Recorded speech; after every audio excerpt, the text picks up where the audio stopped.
Un gars du peuple qui monte au front pour le peuple. Le Robin des Bois des temps modernes. Du Trizac. Superbe, sublime, merveilleuse. Sauf que ce gars-là est quand même rationnel et pragmatique. Mais ça pose un très grave problème. Je t'assure qu'il n'y a aucun politologue sérieux qui va te dire « Oh, j'ai le droit! » Un politologue, pas comme les autres. Loïc Tassé. C'est pas le temps de faire ça.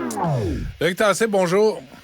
Bonjour, Benoît. Je t'entendais avec Alexandre tout à l'heure parler de cette histoire. J'étais avec Mario Dumont un peu plus tôt ce matin. Sais-tu ce que Trudeau a fait ce matin? Quand il a descendu le grand escalier, les journalistes s'attendaient. Il a fui à pleines jambes. Écoute, quand le Canada, quand ton pays est pris dans ce pays, dans un pétrin pareil, tu te tiens debout devant les caméras. Tu dis, écoutez, oui, c'est une erreur, première chose à faire. Puis la deuxième, c'est de dire, s'il faut extrader cette personne, on le fera. Et t'attaques les Russes. Et tu dis, soit dit en passant, nous, on est transparents et on propage pas des mensonges. Quand on commet une erreur, on la reconnaît et on ne propage pas des mensonges sur l'Ukraine en disant qu'elle est entièrement nazie. Non! Il a fui. Il a même pas regardé les journalistes. Tu dis ça quand tu es un adulte, mais quand tu es un adolescent comme Justin, qui a jamais travaillé, qui a jamais gagné d'argent, qui a jamais été confronté à de l'adversité, ben c'est ce qui arrive.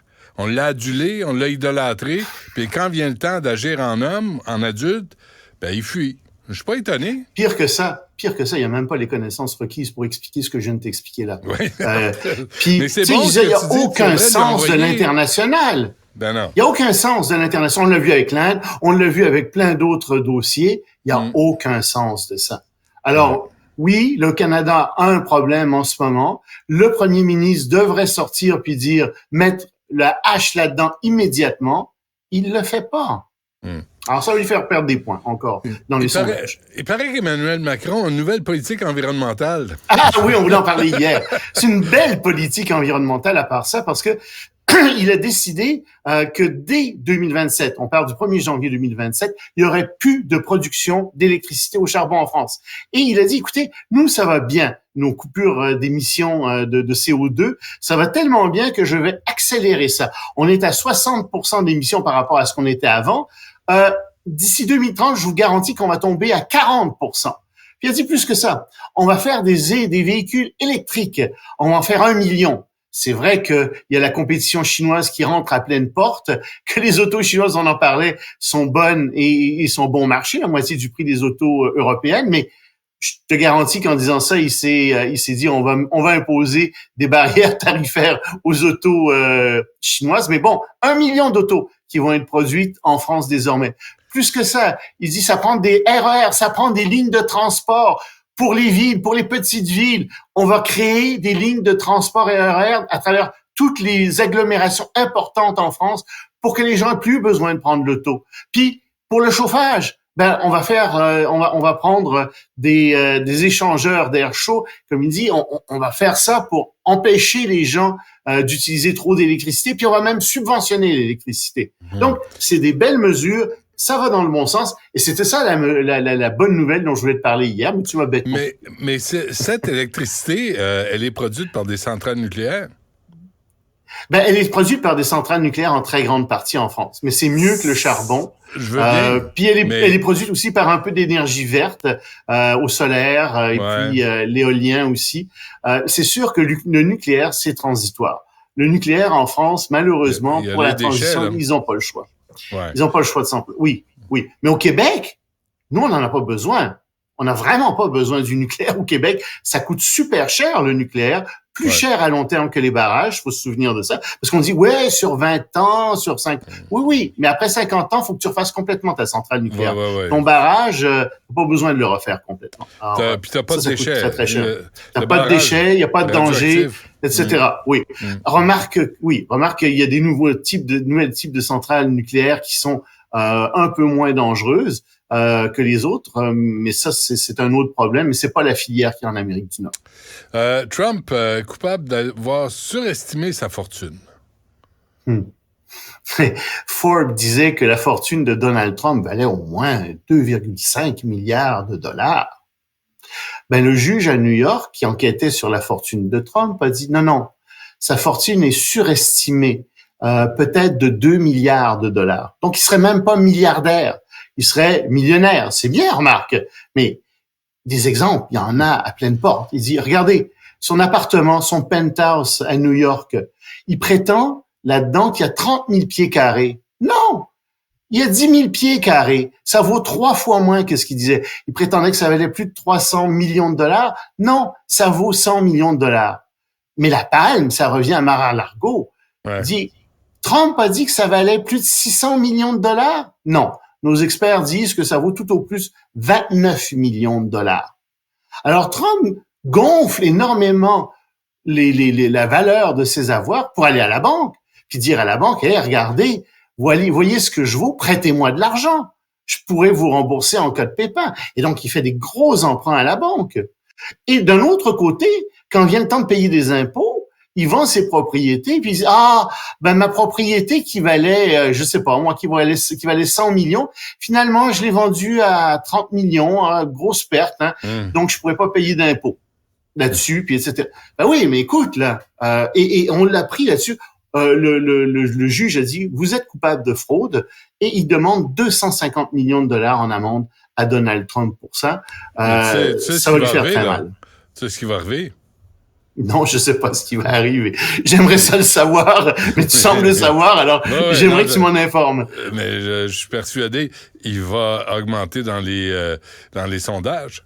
Dans les intentions de vote. Oui. Il a déjà commencé à dire que c'était une des chasses aux sorcières, que en fait c'est sûr. Il n'y a pas juste lui qui est accusé, soit dit en passant. Il y a ses 2 fils aussi qui trempent là-dedans, qui sont accusés eux aussi de fraude. Et il pourrait perdre, ça c'est très sérieux, il pourrait perdre son droit de commercer dans l'immobilier. Donc ça va faire très très mal à son organisation. Il va être obligé de vendre une grande partie de ses avoirs. Que demande le gouvernement indien au Canada? Les preuves. Ah oui, vous avez dit que il y avait des services de renseignement indiens qui avaient assassiné des Canadiens au Canada.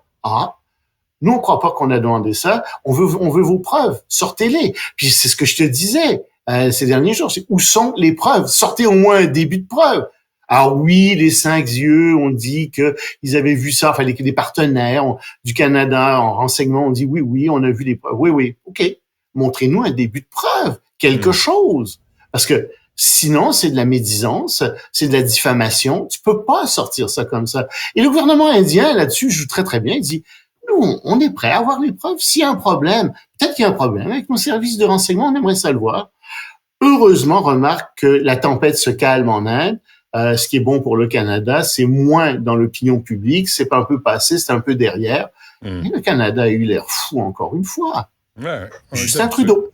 Ouais. L'effet Justin Trudeau. Et au Mali?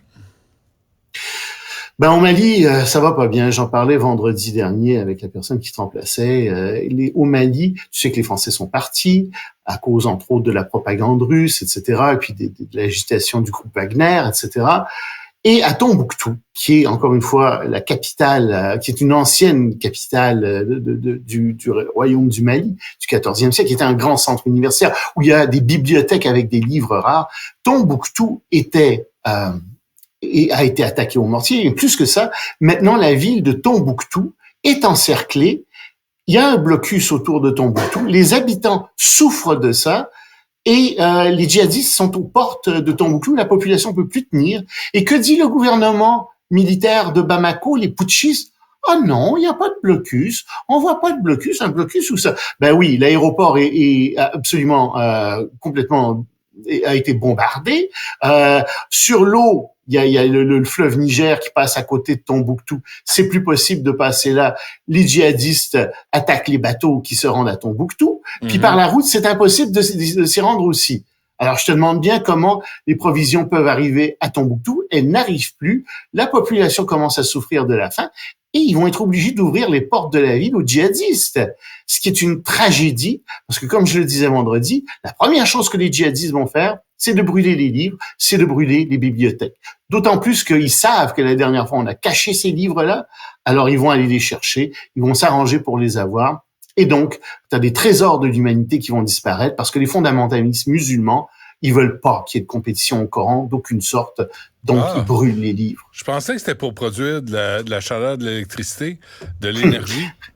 Non. Ben, comme j'expliquais vendredi dernier, oui, c'est eux qui ont brûlé la grande bibliothèque d'Alexandrie. C'est cette bibliothèque mythique. Tu sais, Jules César a brûlé un entrepôt qui était sur les quais d'Alexandrie où il y avait des copies des livres. Mais quand ils sont rentrés les musulmans à Alexandrie, ils ont brûlé ça. Et en fait, on a dit au calife, on a des livres. Qu'est-ce qu'on fait avec ces livres-là? Et là, le calife a dit, ben, c'est très simple. Si ce qui est écrit dans ces livres n'est pas dans le Coran, ben, il faut les brûler parce que c'est pas dans le Coran. Mais si par contre ce qu'il y a dans ces livres est dans le Coran, ben ils sont inutiles parce que c'est déjà dans le Coran. Alors on s'est servi des papyrus, des livres précieux qu'il y avait dans la bibliothèque d'Alexandrie pour chauffer les bains publics d'Alexandrie pendant 6 mois de temps. Mais au moins les fascistes sont propres. Conclusion. On se laisse là-dessus. C'est une conclusion qui t'appartient. Je pense que oui, mais ça reste des fascistes. Brûler des livres fascistes. Merci Loïc, on se reparle demain.